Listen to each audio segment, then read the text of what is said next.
Hello students, तो आज की वीडियो में हम डिस्कस करेंगे लीनियर प्रोग्रामिंग प्रॉब्लम के मॉडल फॉर्मुलेशन का क्वेश्चन नंबर 6। पिछले 5 वीडियोस में हमने प्रॉफिट के साथ डील किया था, प्रॉफिट से रिलेटेड क्वेश्चन के साथ। इस वीडियोस में हम कॉस्ट से रिलेटेड क्वेश्चंस के साथ डील करेंगे। सो देखिए क्वेश्चन लिखा है, a company owns 2 flour mills which is A and B which have different production capacities for high, medium and low quality flour. The company has entered a contract to supply flour to a firm every month with at least 8, 12 and 24 quintals of high, medium and low quality respectively. It cost the company rupees 2000 and rupees 1500 per day to run mill A and B respectively. On a day, Mill A produces 6, 2 and 4 quintals of high, medium and low quality flour. Mill B produces 2, 4 and 12 quintals of high, medium and low quality flour respectively. How many days per month should each mill be operated in order to meet the contract order most economically? So देखो question में आपको सबसे पहले क्या करना होता है, सबसे इस पूरे जब आप क्वेश्चन को पढ़े तो इसमें आपको एक चीज समझ में आ गया कि ये आपका कॉस्ट से रिलेटेड है ना। यहाँ क्वेश्चन में देखो 4th लाइन में लिखा है, 3rd लाइन में लिखा है it cost the company rupees 2000 and 1500। तो इससे हमको एक चीज समझ में आता है कि ये क्वेश्चन जो है वो हमारा कॉस्ट से रिलेटेड है। और कॉस्ट में हम क्या करते हैं, कॉस्ट को हमेशा हम मिनिमाइज करते हैं, तो ये क्वेश्चन हमारा मिनिमाइजेशन से रिलेटेड है। ठीक है, अब आ जाते हैं हम इसके स्टेप्स पे। तो स्टेप 1 में हम क्या करेंगे, स्टेप 1 हमारा सबसे पहले होता है डिसीजन वेरिएबल डिसाइड करने के लिए। सो डिसीजन वेरिएबल क्या हो जाएगा इस क्वेश्चन में हमारा, so our decision variable will be A and B. Flour mill A और बी जो है वो हमारा डिसीजन वेरिएबल होगा।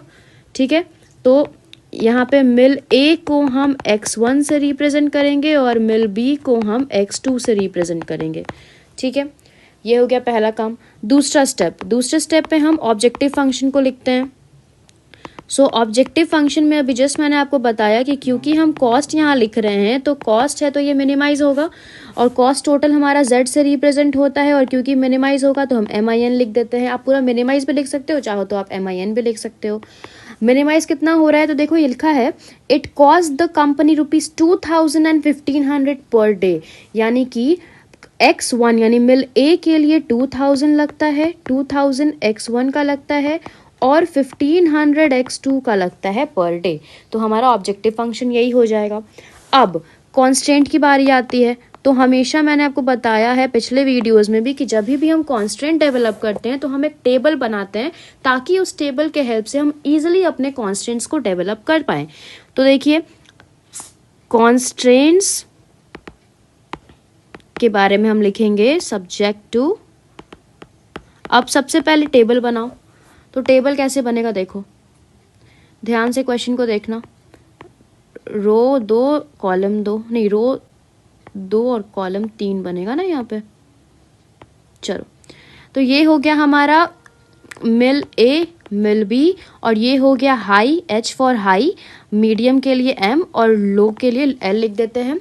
अच्छा, यहाँ पे हमने A और B को x1 और x2 लिया है ना, मिल A और B को x1 और x2 ही ले लेते हैं तो ताकि वो ज़्यादा इजी हो जाएगा। चलो हो गया ये, और यहाँ पे हम टोटल लिख देते हैं, ये टोटल हो गया।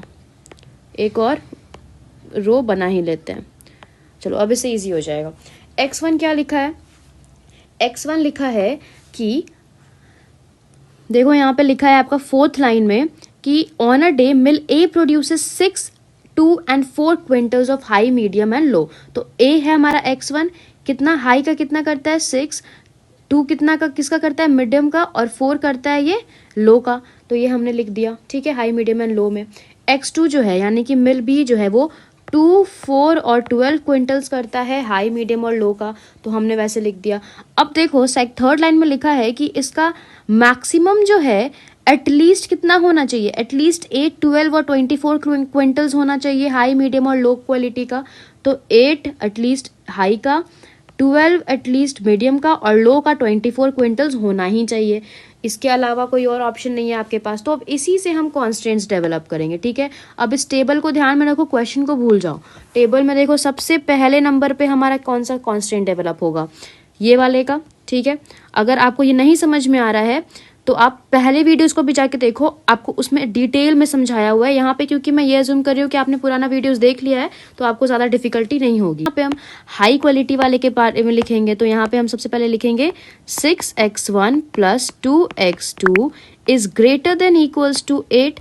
एटलीस्ट 8 था ना, तो आपको इसको या तो आप उतना रखिए 8 या तो उससे ज़्यादा रखिए, ठीक है। दूसरा, मीडियम के लिए लिखेंगे